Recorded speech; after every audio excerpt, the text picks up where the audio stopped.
Life with greater freedom, fulfillment, and fun. Your host for this session is Sarah Hinckley. Sarah is a life coach and mindset mentor for Transformation Terra. Take it away, Sarah. Hello, hello, and welcome back, everyone. We have the amazing Christine Sismondo here, and she is going to be talking to us about the 5 key components to can I speak today? Sustainable and soul-inspired business, which I am very excited to hear about.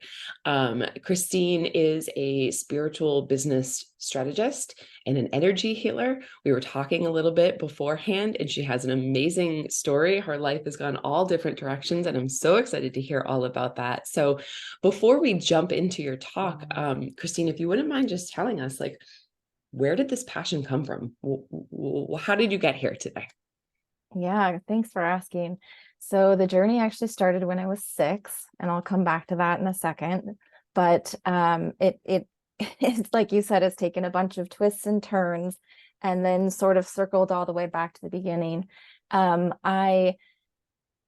I started this journey on the playground, actually. I was 6 years old and playing on those bars that were like 3 inches thick. I don't know if you ever played on those, but I was doing flips and spins forward and backward. And I had a little kindergartner come out, and she was observing me, and she asked, "Would you teach me how to do that?" And I remember getting excited and being like, "Yeah, I'll teach you how to do that." And I just thought, okay, well, how am I going to do this? And for about 3 weeks, we worked together. Maybe it was more, but about at least 3 weeks, we worked together literally every single recess. And I remember thinking, how am I going to get her from where she is, having never even sat on a bar, all the way to where I am, which is doing all these crazy spins and tricks? And even at that young age of 6, I remember thinking, like, step by step by step by step by step through the whole process of what I was going to do. And the very first thing I knew that I needed to teach her was to get over the fear. And so we spent time just like going through getting her to trust herself, that she wasn't going to drop herself, and then also getting her to go through the range of motion. Like, I remember holding her back and just taking her through the ranges of motion to like get the embodiment of it. And I am just like, I look back and I'm like, how did I do that at the age of 6? So I thought that meant I wanted to be a teacher. So for the next 17 years, I thought I was going to teach. I'm going to keep a long story short. But then I got 4 years into my college experience and realized, oh my God, I don't want to teach. Now what? And it was at that point that I had to pivot. And then I pivoted to getting a degree in business with a focus in finance, thinking that that was going to tick all the boxes of things that I loved about teaching and about supporting people emotionally. And finances touch everything, right? So you really support people in a really profound way when you help them financially. But that also is not where I ended up. I didn't do financial advising. I ended up in the financial industry, but doing marketing and operations management, which led into a full operational role, and eventually being director of operations for a compliance consulting firm. And through that whole 17 years, the first 17 years was all about teaching. The next 17 years was all about corporate business experience. And through that 17 years of corporate business experience, I discovered energy healing. And I was like, oh, this is the thing. Like, I think this is the actual calling. I get to teach, I get to support people emotionally. Like, I just felt like the thing. And so I left my corporate career and went to go become an energy healer right before COVID. And I think you asked a little bit about my why. Why am I doing what I'm doing now? And the real reason I'm doing what I'm doing now is because I left that corporate position to go really come into my calling. And through that process and through the things that happened as a result of COVID, I actually almost gave up on my calling. And so a part of it was because of just, I ended up having to move. I ended up leaving my network, everything that I had been doing to launch my business after leaving corporate. It was like, it just all fell away. And the effects of COVID literally touched every area. If you think about the wheel of life, it literally touched every single area of my life. And as a result of that, I went through what I refer to as at the time as a soul death. Other people might know it as the dark night of the soul, but it certainly wasn't a night. It was much, much longer than that. So anyways, as coming out of that process, it was about 2 years.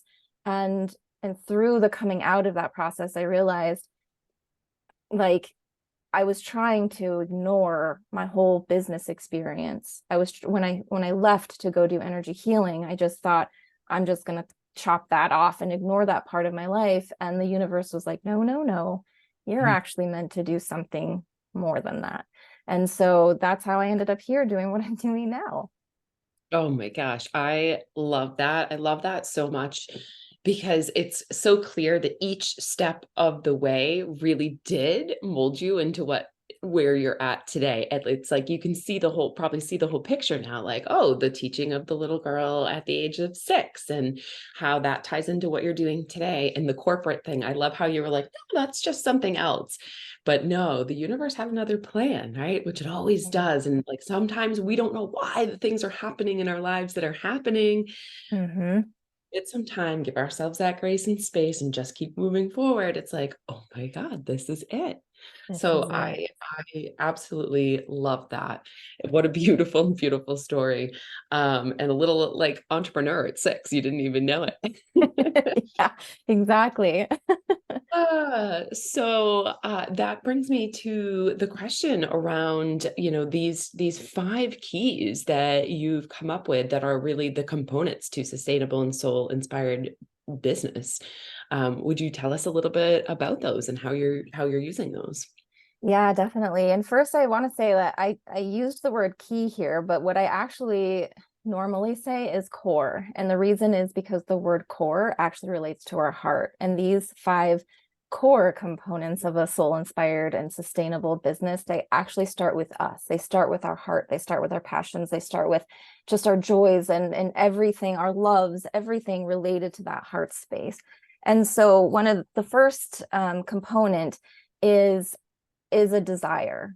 And I've heard a lot of people talk about the need to have a burning desire. And what I want to say is it doesn't actually have to be burning because, like my little burning desire started at 6. And there have been times when that light dimmed, right? It hasn't always been this burning, a flame light, but the damn pilot light just wouldn't quit, right? It's like even in my darkest moments, there was still just a flicker of a desire. It was like, I still, even though I'm in the deepest, most miserable place I've ever been in my life, there's still this flicker of a desire to help people in some way. And so I feel like the desire needs to come first and foremost above all else. And so getting clarity around all of your desires, like how you want to live your life, the types of people you want to spend your life with, just desire in every area of life. And I want to talk a little bit about the difference between a want versus a desire, because if you take a minute, and I won't do this because I don't have actual people here, but I encourage you to do this, like literally take maybe 60 seconds, 30 seconds to really sink into the sensation of what it feels like to want something, and think about the things you want and feel in your body what it feels like to want. And then pause and take a few seconds, 30 seconds, a minute, to feel into desire. Feel into what that feels like in your body, the things that you desire and what it feels like to desire them. I've done this exercise with my clients over and over again. And what the commonalities are is that a want kind of has a scratchiness to it, or a jaggedness, or a erratic feeling to it. It also can have like a hopelessness or a hollowness, or there's a vacancy, there's lack. And with desire, there's hope and there's inspiration and there's an upward feeling to it. And so when you are thinking about, and there's a good reason for that, by the way, if you look up the etymology of want versus desire, the etymology, the backstory of where the origination of that word comes from, it comes from lack. Versus a desire actually comes from a phrase of awaiting what the stars will bring. And so when we have a calling, my belief is that that calling came in with us. It's part of our purpose. It's part of our reason for being here. And our desires are the things that are helping propel us forward into that. And so as you are trying to get clarity around what a lot of people say want, I encourage you to change that word from want to desire. And what is it that you desire? How do you desire to spend your time, your life? Who do you desire to spend it with? Just what kind of people do you desire to work with? If everywhere that you use the word want, if you could change it to desire, it will help propel you forward, keep you motivated, keep your passions high, keep you, looking up. So that's the first one. Oh, I love that. I love that so much. I love that you have people embody it to feel what it feels like, because there is such a difference, but unless you're tuning in, you'll miss it. So that's beautiful work. Okay, I'm not going to interject too much, even though I could talk to you forever. I feel like I could talk to you forever too. So I'll go into the second one. So the second one is your unique you-ness. And when I say this, a lot of people struggle with the word unique. And so I'm going to put that in air quotes, because it may not be that you have something that's totally unique out of everybody in the 8 billion people there are on the planet, but you are as unique as a thumbprint in the creation that you are, in your personality, in your style and flair, in your life experiences. You are unique. There is nobody else on this earth like you. And so I'm putting that in air quotes, but the reality is you are unique. And so when I talk about your uniqueness, what I'm talking about is your being. Who are you? What is unique about you as a human being? Your experiences, your personality, your qualities and characteristics. And a lot of times we don't actually know what's unique about us. And part of the reason is because we are us and we think it's no big deal. But the reality is it is a big deal. And if you want to know what's unique about you, ask the people around you. Ask the people who resonate with you, who are attracted to you, who love you just to the moon and back, because you can't see your own eyes unless you have a mirror. You're looking through them. And the same is true for your uniqueness. You're living it. So it's hard for you to see. And so when somebody gives you a compliment, don't just brush it off, because there's something to it. They're telling you that for a reason, and it's significant. So take stock of the things that make you you, because you want to really step into that authenticity of being who you uniquely are in order for it to be soul inspired and in order for it to be sustainable. Beautiful, beautiful. And such a great point to hit on is that we are unique, and that sometimes we think that we're not, or we've pushed away the things that make us unique because we feel like it's going to out us. So really celebrating those things and bringing them back, you get so much more connected to the truth of who you are. Beautiful. Absolutely. Absolutely. So all right. The third one is also about uniqueness, but this is about your unique gifts. And this is not so much about the being. This is about the doing. It's what are the things that you do that light you up? What are your strengths? So many of us are trying to work on our weaknesses. And I feel like this is a total fallacy. If we're spending time constantly working on our weaknesses, how is that going to make us feel? Is that going to light us up? Is it going to raise our vibration? I don't think so. So, yes, we need to all expand and improve and continue to grow. And I don't think that the focus should necessarily be on the weaknesses, doing the things that don't light us up and serve us. If we could delegate and, give to other people things that light them up to do, and we get to step in our own genius, our own strengths and talents, and the things that really bring us joy, then we're going to propel forward faster. And again, it's more sustainable. How sustainable really is it if you're trying to do things that aren't aligned, that you don't like, I mean, I don't know about you, but in business, if I'm trying to do all these things I don't like, it's like either I'm going to procrastinate or I'm going to take forever doing it. Like there's all these negative ramifications of that. So really getting clarity around what are your unique gifts? What are the things that you love to do? What are your strengths? What are the things that you would do regardless of if you were being paid to do them or not? And you probably do things for people all the time that you don't get paid to do just because you love them so much or because it's supernatural to you. Supernatural. Huh, I really like that. I kind of had a duality and that was totally unintentional. But you're yeah, so right. I mean, focusing on the things that you do well. This is kind of a talk I'm actually going to be giving soon about the gap versus the gain. It's like so many coaches will tell you to pick that thing that you're not good at and start working on that. And yeah, that's a method too. But like you said, how much joy is that going to bring you? Because you're consistently looking at the place where you're lacking. Whereas let's shift the focus to where we're really thriving and how can we expand that? Because again, where our attention goes, energy flows, we're creating more of. So let's create more of the good. So absolutely. Beautiful. I love that. Well, and it's inspiring to your soul. I mean, this talk is all about soul inspiring and sustainable, right? And so these are the things that are like, if you're doing what you love, it's going to feed your soul and your spirit. And that is sustainable, right?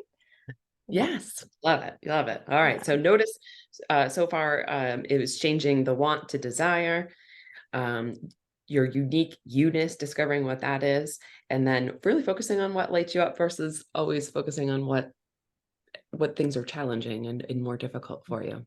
Okay. What do we got for 4 and 5?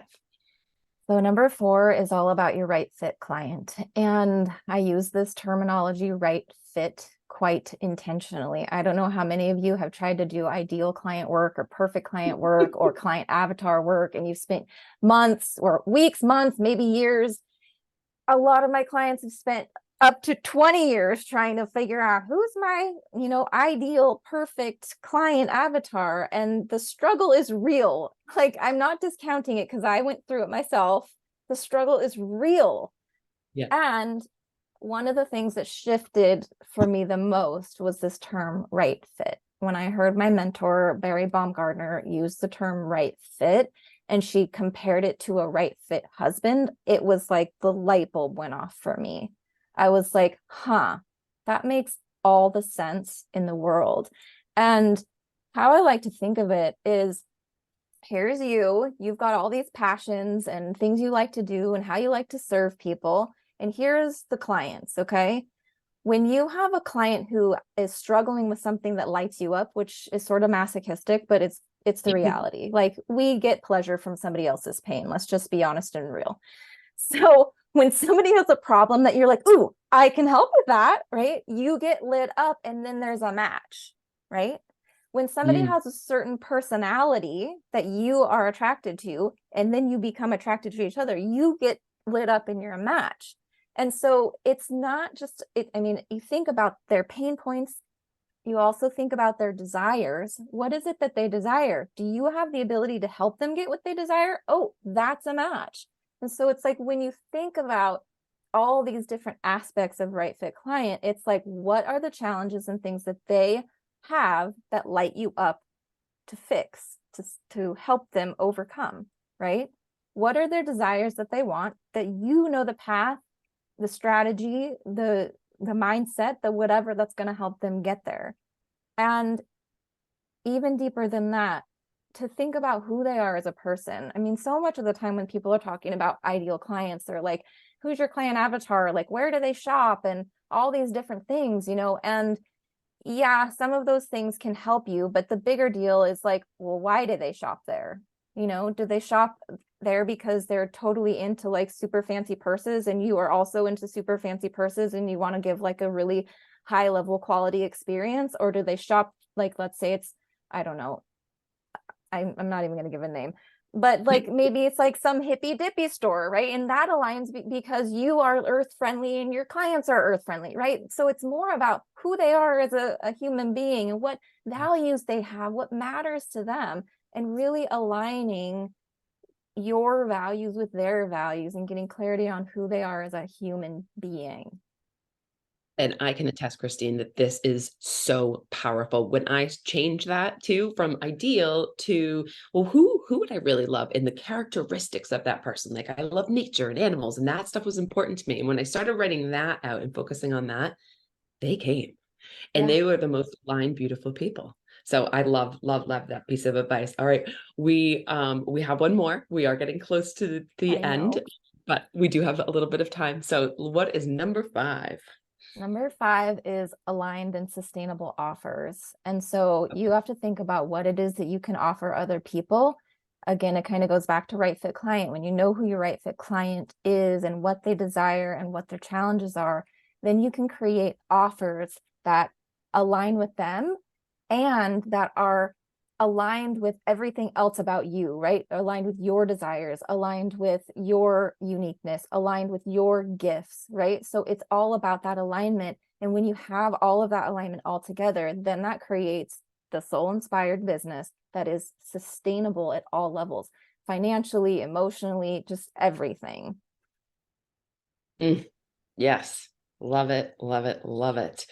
All right. So those are this is amazing. So this is sort of your signature way of working with people, is taking them through that, or is that just sort of what you're doing today for this, or is this really how you're working with people mostly? This is really how I'm working with people, is clarifying all of this information and just helping them get clear on their desires, helping them get clear on their uniqueness, their zone of genius and their unique gifts, helping them get clear on who their right fit client is, and what kinds of offers will align with them and their right fit client. It really is, for me, helping people create the foundation for creating a business that can be scalable because it is soul aligned and it is sustainable, right? It can scale because it's sustainable.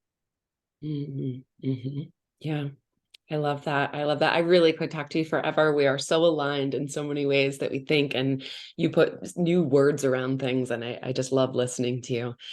Thank you. Clearly just so heart-centered. And I felt that. I told her that. I was like, I know we've only talked for 2 seconds, but I can just feel your heart in this. So so grateful to have the opportunity to speak with you.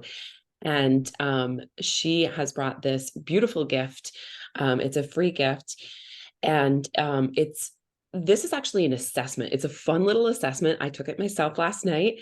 Takes about 5 to 7 minutes. I don't know do you want to talk a little bit more about that? It's just You're an free. assessment that kind of covers these 5 areas. I mean, it doesn't specifically say you're going through them, but you're going through them as you go through the assessment. And it really gives you clarity on where you are right now in your business development and planning, and what you're going to need in order to set yourself up for sustainable growth. And so, if you just kind of want to gauge where you're at in your business, this is an incredible assessment. Go ahead and take it. Awesome. I love that. Great. So please make sure that you guys are clicking that link. For those of you that are here, click that link and just let me know that it opens up. Just say okay in the chat so we know that you've got it. Got it. Awesome. Okay, Tiffany's got it. Amy doesn't see it. I'm just going to copy and paste this. Let's see if Amy can see this when I drop it in for everyone. Oh, she got kicked off and had to log back in. Okay, so you should have that now. Amy, got it. Okay, great. Just opened it. This has been so good. You're getting amazing feedback. Everybody's really enjoyed this. Erica gave you kudos on here. She's got some really great points out of this. We are so grateful. And we have one more thing for those of you that have signed up for VIP. And again, if you have not signed up for VIP, you still can. You get every single VIP gift that every single speaker is doing today on all 3 tracks, it is an incredible deal. I take it up on this every single time because there's just, even one can pay it off, because they're just so valuable. But why don't you give us a little insight onto what your special VIP gift is, Christine? Yeah, my VIP gift is a half-day workshop, and it's called Coming Into Your Calling, Energetically Aligning to Your Soul-Inspired Business. And as I mentioned, I took a turn into energy healing before I ended up, taking another turn, going back towards business and supporting entrepreneurs. And now I combine them both. And so this half-day workshop, it's all about just energetically aligning with your soul-inspired business. I talk about two rare energy systems that most people don't know about. They're not like chakras and aura and things of that nature. So they're unique to the work that I am trained in. And I help you attune your energy system to your higher purpose, expand your capacity for connection with your higher consciousness, and then help clear internal blocks of those invisible forces of resistance that are keeping you from moving forward in your business. And so it's just like this holistic approach to energetically aligning to be able to move forward and do the work that you are called to do in the world. So come join me for that. And anybody that has the opportunity to work with you is going to be sincerely blessed. So guys, take advantage, the very least, of her freebie, but we would love to have you upgrade as well. Any last little words of wisdom that you want to leave people with today? Oh, goodness. I know that's loaded question. I know. So my words are shine bright. Shine your light, shine bright. And just don't let anything stop you, no matter where that burning light is, if it's itty bitty and tiny and dim, or whether it's ablaze right now. Just keep moving forward because the world needs you. I love that. And I love how you said that earlier about, it wasn't always a blaze. It wasn't always a blaze, but it was the pilot light was always on. I think that's really important because I think a lot of people think it has to just be like, wow, like right there. But no, it can be a teeny tiny little voice. So, this has just been. It's that Yeah. voice that won't quit. It's a voice that won't quit. And it is usually calm and cool and collected and shine bright. Yeah, that is the best advice ever. Don't dim your own light. We are, like you said, as unique as our thumbprint, and we all are here to do our part and to be the most us that we can possibly be. Beautiful. All right. Well, we need to jump off now because next up we have Tara Nolan, who is running this entire summit. Also, wonderful, amazing spiritual entrepreneur who I have had the pleasure of working with for the last year and a half. She's going to be talking about manifesting your dream life, and they have dropped the link in the chat if you don't have it, but it also should have been emailed to you as well. Christine, I'm going to follow you. I'm going to find you on Facebook. Are you on Facebook? I am on Is Facebook. that a place to hang out? Okay. Yes. Okay, cool. Awesome. Well, I'm going to come find you. We will be friends because you are amazing. I am so grateful for you. Have a wonderful, wonderful remainder of the day. I hope you can stick around, and we'll see everybody over at Tara's Talk. Thank you for joining us for another amazing session of the Soul Calling Success Live Summit, where our mission is to guide you to follow your soul calling and create success on your own terms so your business can empower your dream life with greater freedom, fulfillment, and fun. For recordings of all sessions, plus an amazing VIP gift bundle full of courses and resources from our knowledgeable speakers, upgrade to VIP for only $147. If you have any questions or problems during this summit, please email our support team at support@erfsummit.com. Stay tuned. We have another fantastic speaker coming right up.